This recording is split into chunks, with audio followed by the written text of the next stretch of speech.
Hello guys and welcome back to the channel. Where today guys I'll be showing you how to turn off pure mode in PolyBuzz AI. So guys, the first thing that you of course need to do is go to the Google Play Store or the App Store and download the PolyBuzz AI application. Then log in with your credentials or register if you haven't already done that of course.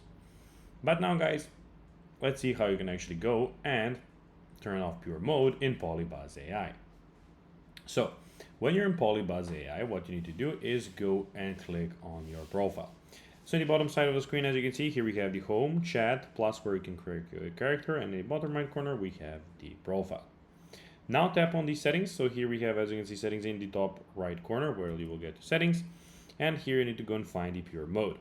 So as you can see, we have the language, voice automatic play, push notification, send message with enter, and then we have account and pure mode.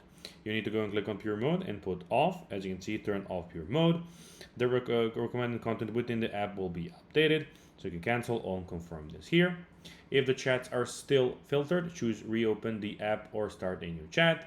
The setting is primarily available through the mobile app. Users have reported that the web version may not show the pure mode toggle. So guys, that will be everything for this video. I hope that you found this video informative and entertaining, guys. If you did, don't forget to like this video, share it, subscribe to the channel, and put the notifications on, as guys, this really helps us grow our channel. So that will be everything for this video. I hope you enjoyed it, and guys, as always, I'll be seeing you in the next video on this YouTube channel. Until then, as always, until next time, as always, bye guys.